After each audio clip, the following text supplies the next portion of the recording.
주소서. 새 일을 행하사 부흥케 하소서. 의에 줄이고 목이 마르니 성령의 기름 부소서. 의에 줄이고 목이 마르니 내 잔을 채워 주소서. 성령으로 채우사 주보게 하소서. 주의 임재 속에 은혜 알게 하소서.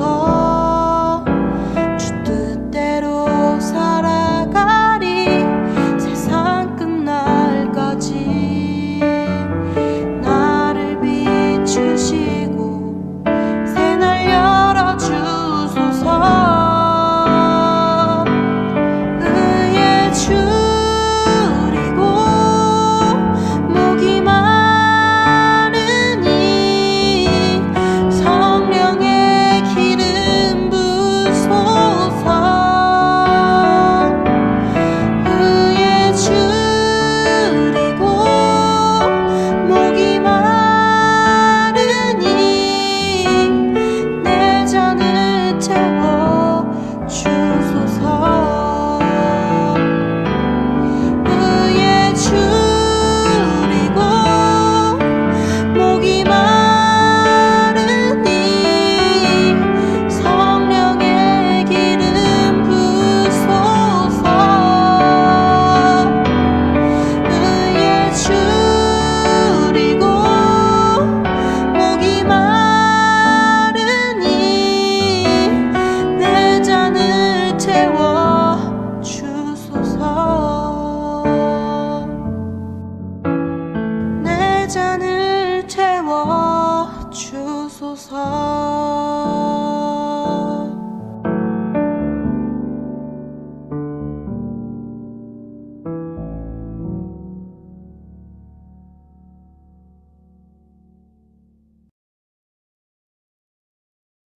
안녕하세요, 성도 여러분. 오늘도 온라인 수요 기도에 오신 여러분을 주님의 이름으로 환영합니다. 이 시간을 통하여 말씀의 은혜와 기도가 응답되는 축복이 임하시길 바랍니다. 오늘 함께 나누고자 하는 말씀은 느헤미야서 11장 1절로 2절의 말씀입니다. 저와 여러분이 한 목소리로 봉독하겠습니다. 백성의 지도자들은 예루살렘에 자리 잡았다. 나머지 백성은 주사위를 던져서 10분의 1은 거룩한 성 예루살렘에서 살게 하고 10분의 9는 저마다 자기의 성읍에서 살게 하였다. 스스로 예루살렘에서 살겠다고 자원하는 사람 모두에게는 백성이 복을 빌어주었다. 아멘. 페르시아에 거했던 느헤미야는 고국에서 들리는 안타까운 소식을 듣고 머나먼 예루살렘으로 돌아가 이스라엘 민족과 함께 성전을 재건하고 무너진 성벽을 다시 쌓았습니다. 그리고 그곳에서 제사장 에스라가 전한 율법의 말씀을 듣고 이전에 지키지 못했던 초막절 절기를 통하여 하나님께 감사하고 또 들은 말씀에 비추어 자신들의 잘못을 금식하며 하나님 앞에 회개했습니다. 그야말로 진정한 예루살렘의 영적인 부흥이 일어난 것입니다. 그런데 새로운 문제가 하나 생겼습니다. 이제 거룩한 절기를 마치고 각자 자기의 처소로 돌아가야 하는데 모두 자기 집으로 떠나가 버리면 이제 예루살렘은 텅텅 비게 되고 또 다른 폐허와 적들의 공격의 위기를 맞이하게 된 것입니다. 예루살렘은 지리적으로 고지대에 위치하다 보니 물이 풍족하지 않아서 마실 물뿐만 아니라 농사를 하거나 가축을 기르기에 적합하지 않았습니다. 뿐만 아니라 주변 이방 국가들의 공격의 목표가 되었습니다. 이런 현실적인 문제 때문에 사람들은 쉽게 예루살렘에 거하기를 결정하지 못하였습니다. 이때 느헤미야는 세 가지의 방법을 제안합니다.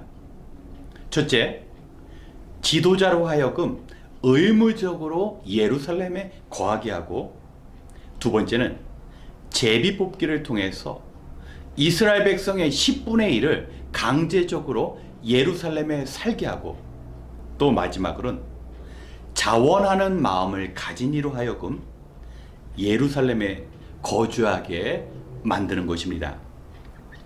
감사하게도 이스라엘 백성들은 이 느헤미야의 제안을 모두 받아들입니다.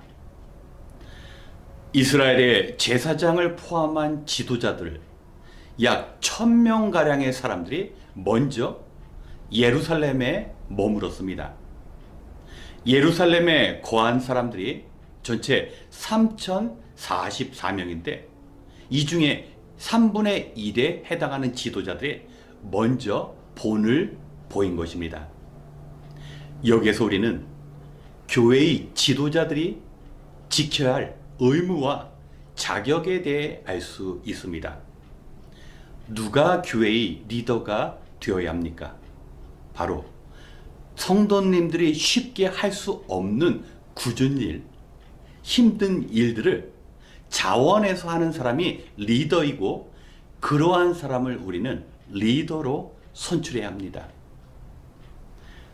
예배드리는 시간 이전에 먼저 와 예배를 기도로 준비하고, 또 성도들이 모두 떠난 자리에 마무리를 함께하고, 또 성도들은 교회에 모이지 않는 때라도 교회 일들을 논의하기 위하여 시간을 낼 수 있는 사람, 또 필요에 따라서는 교회를 위하여 물질을 드릴 수 있는 사람들이 바로 성경이 말하는 모범적인 리더인 것입니다. 두 번째, 제비뽑기, 바로 주사위를 통하여 10분의 1의 사람을 강제적으로 예루살렘에 머물게 하였습니다. 이 말씀이 주는 의미는 무엇입니까? 바로 하나님의 뜻과 계획을 받아들이는 일이 중요하다는 것입니다. 이전의 제비뽑기는 여호수아와 함께 가나안 땅에 처음 도착했을 때 땅을 분배하는 방법으로 사용되었습니다. 당시 12지파의 대표들이 모여서 자신들의 숫자에 맞게, 또 어느 땅이 농사짓기에 좋은지 그렇지 않은지 나름대로 연구하고 토론해서 땅을 분배한 것이 아니라 일방적인 제비뽑기에 의하여 모든 것을 결정하였습니다. 이 뜻은 어떠한 땅을 받더라도 그 땅의 토양이라든가 환경이 중요한 게 아니라 하나님께서 함께 하신다면 그곳에서 충분히 잘 살 수 있다라는 하나님의 계획을 신뢰하는 것입니다. 뿐만 아니라 좋은 땅을 택하게 된 백성들은 그보다 못한 사람들을 도와야 할 의무가 있는 것입니다. 제비뽑기는 하나님의 계획을 신뢰하고, 또 그 가운데 어려움을 당하게 될 때 서로 도우라는 의미가 담겨 있는 것입니다. 마지막으로 자원하여 생활하기 어려운 그 예루살렘에서 사는 일입니다. 많지는 않지만 이스라엘 백성들 중에 일부분이 살기 어려운 그 땅을 선택합니다. 그리고 느헤미야는 그들을 위하여 축복합니다. 교회 공동체의 중요한 일들이 무엇입니까? 모든 사람들이 원하지 않는 일들을 내 스스로 할 수 있는 그 마음이 필요합니다. 좋은 교회를 원한다면 내가 먼저 희생해야 합니다. 다른 사람들은 반가이 여기지 않는 그 일, 힘들고 어려운 일을 내가 먼저 솔선수범하는 일이 필요합니다. 느헤미야가 제안한 이 모든 것들을 이스라엘 백성들이 받아들임으로 말미암아 다른 이들이 모두 흩어지더라도 예루살렘에 남아서 그곳을 지키고 다시 이스라엘 백성들이 모아 함께 예배드릴 수 있는 신앙의 공동체를 유지할 수 있게 되었습니다. 사랑하는 성도 여러분, 오늘의 말씀을 기억하시며 교회의 지도자가 되신 분들은 먼저 어려운 일에 자원하여 나서는 본을 보여주시고, 또 우리 성도님들은 제비 뽑기와 같이 내가 받아들이기 어려운 일이라 할지라도 교회에서 결정된 일들은 하나님의 계획이라고 생각하시고 기쁨으로 순종해 주시기 바랍니다. 그리고 하나님께 은혜 받은 성도님들은 자원하여서 더 힘들고 어려운 일을 감당하심으로 믿음의 공동체를 더욱 굳건케 하는 그 은혜의 자리에 참여하시길 부탁드립니다. 오늘 말씀을 기억하면서 함께 기도하겠습니다. 참 좋으신 하나님, 오늘도 우리와 함께 하시사 하루를 무사히 마치고 이처럼 기도의 시간을 가질 수 있게 하시니 감사합니다. 바라옵기는 우리가 하루를 시작하며 주님의 도우심을 구하고 하루를 마무리하며 베풀어 주신 하나님의 은혜에 감사하게 인도하여 주시옵소서. 날마다 말씀을 거울로 삼아 자신을 살필 수 있는 지혜를 허락하여 주시옵소서. 행여나 죄를 발견한다면 느헤미야와 함께한 이스라엘 공동체와 같이 자신의 죄뿐 아니라 공동체의 죄의 문제를 놓고 하나님께 용서를 구하며 진심으로 참여하는 심령을 허락하여 주시옵소서. 또한 가정에서 일터에서 늘 성령 안에서 귀한 교제를 나누게 하시사 자신을 의지하는 것이 아니라 우리를 향하신 하나님의 신실하심을 붙잡게 하여 주시옵소서. 언제나 우리가 멈추어 섰을 때 주님께서 일하시고 우리가 눈을 감고 기도할 때 하나님의 뜻이 선명히 보여지는 은혜도 허락하여 주시옵소서.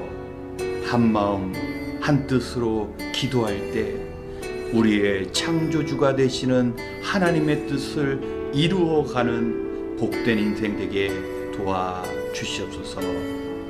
이제 간절히 기도할 때 하나님의 뜻이 이루어짐을 믿음으로 바라오며 우리의 소망이 되시는 예수님의 이름으로 기도드렸습니다. 아멘. 먼저 우리 자신을 위한 기도의 시간을 갖겠습니다. 예루살렘의 진정한 재건은 하나님의 말씀으로부터 시작되었습니다.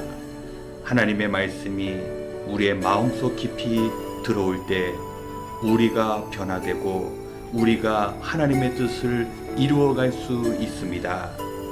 비록 바쁘고 힘들다 할지라도 하나님의 말씀을 놓는 실수와 어리석음을 범해서는 안 됩니다.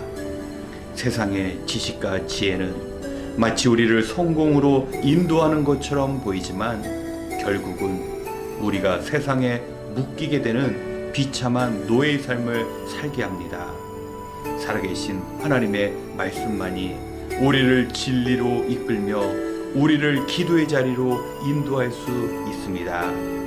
우리가 늘 말씀에 의지하여 기도할 때 우리의 입술을 통하여 나온 기도의 제목마다 응답을 경험할 수 있습니다. 그리고 3월부터 2개의 성경 공부가 시작됩니다. 한 분도 빠짐없이 성경 공부에 참여하시사 말씀으로 얻은 진리로 삶의 문제를 해결하는 축복도 경험하셔야 합니다.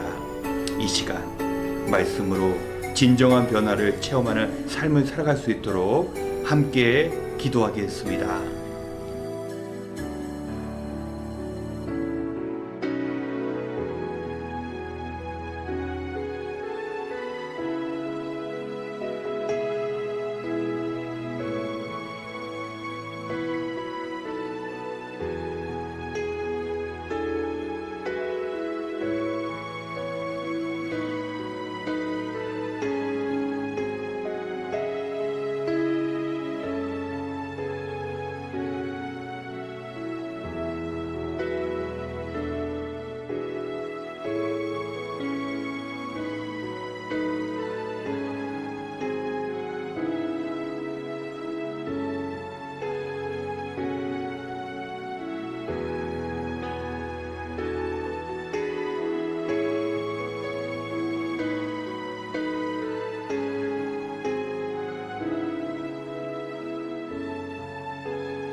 두 번째, 우리가 성도로서 온전한 삶을 살아갈 수 있도록 기도하겠습니다. 이스라엘 백성은 기나긴 포로 생활 후에 불안한 마음을 가지고 살아갈 수밖에 없었지만 느헤미야와 함께 영적인 부흥을 경험하며 하나님께 더욱 가까이 나아갈 수 있었습니다. 이 모든 일은 느헤미야의 희생으로부터 시작되었습니다. 자신의 편안한 공간을 포기하고 머나먼 예루살렘을 찾아 느헤미야로부터 무너진 신앙의 공동체가 새롭게 세워질 수 있었던 것입니다. 우리 한 사람 한 사람이 우리가 속한 신앙의 공동체를 돌보기 시작할 때 우리에게 새로운 변화가 시작될 것입니다. 그러기 위해서는 먼저 악에서 멀어지고 죄에서 구별된 느헤미야와 같은 거룩한 삶을 추구해야 합니다. 우리가 교회를 위하여 기도할 때 불안한 영혼들이 더 이상 염려의 노예가 되지 않고 참된 해방감을 맛볼 수 있을 것입니다. 오로지 자신의 문제에만 빠져서 동역자들의 어려움을 스쳐 지나가는 일이 없어야 합니다. 자신의 유익을 내려놓고 주님의 교회를 세워나갈 때 우리 주님은 친히 우리의 가정과 직장을 대신 지켜주십니다. 우리는 세상의 모든 것이 하나님의 주권 아래에 있음을 잊지 말아야 합니다. 이 시간 느헤미야의 희생이 공동체의 놀라운 회복을 가져온 것처럼 우리의 헌신과 섬김으로 우리 교회의 영적인 부흥과 성장을 이루어낼 수 있도록 함께 기도하겠습니다.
세 번째, 우리 교회를 위한 기도의 시간을 갖기 원합니다.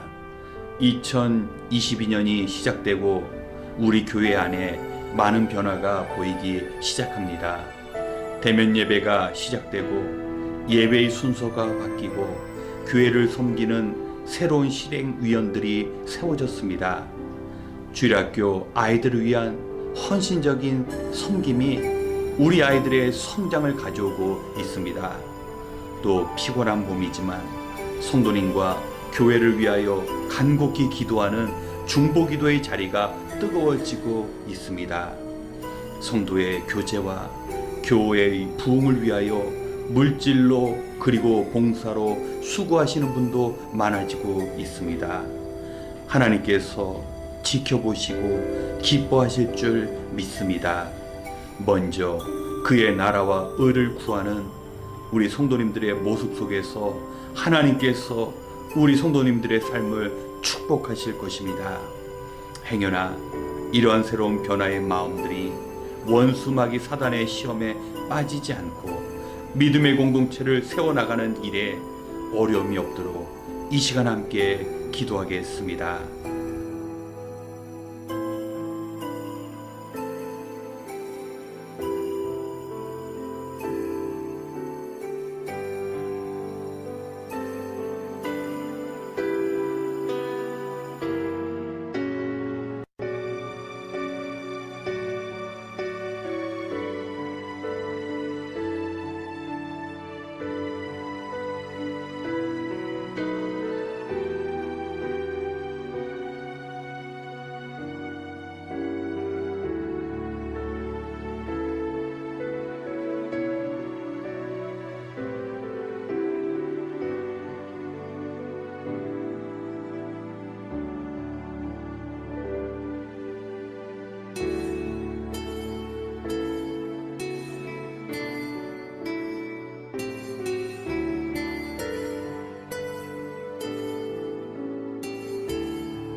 마지막으로 분쟁 가운데 있는 우크라이나를 위하여 기도하기 원합니다. 현재 러시아군이 전투부대를 국경에 배치하고 우크라이나를 둘러싸며 군사적 충돌이 일어나기 직전의 상황입니다. 이미 내전이 벌어지고 있는 돈바스 지역에서는 벌써 피해가 발생하고 있습니다.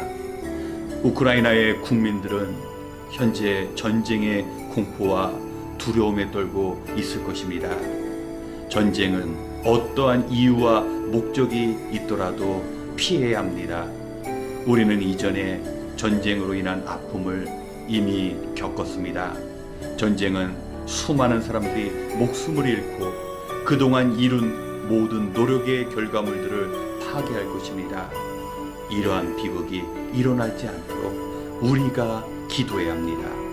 이 시간 우크라이나에 평화가 임하고 남과 북한처럼 갈등 가운데 국가들이 다시 하나를 이룰 수 있도록 함께 기도하신 이후에 이어 개인 기도 시간을 갖겠습니다. 기도하겠습니다.